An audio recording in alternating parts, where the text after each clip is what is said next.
একটা মানুষকে দেখে প্রথম ভালোবেসে ফেলেছিলাম,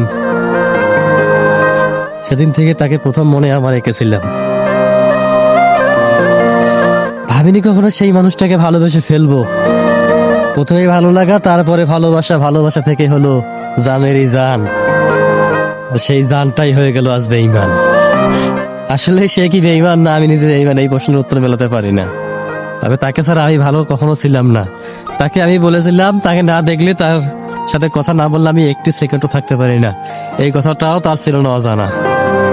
একটা সময় সে আমার সাথে কথা না বলার অভ্যাস করে নিল, আমাকে ছেড়ে দেওয়ার চিন্তা ভাবনা করলো, আমাকে ছেড়েই দিল। এমন একজন মানুষকে আপন করে নিল, সে সুখের সন্ধান খুঁজে পেল, আর আমার জীবনটা হয়ে গেল এলোমেলো। আমি পথে পথে ঘুলি, পাগলের বেশে পাগল হয়ে গেছি, কিন্তু তার মনে হয় তাকে ছাড়া আমি অনেক ভালো আছি। যাই হোক, তার ধারণা সঠিক হোক, আমার ধারণাটাই থাকুক ভুল, সে অনেক ভালো আছে, আমি এটাই ভাবি। কারণ তার হাতে আছে জীবন সংসারের চাবি, আর আমার আছে ভালোবাসার দাবি। আমি দাবি করেছিলাম শুরু থেকে শেষ, আজীবন তোমাকে ভালোবাসবো, তোমাকে এই মনে রাখবো।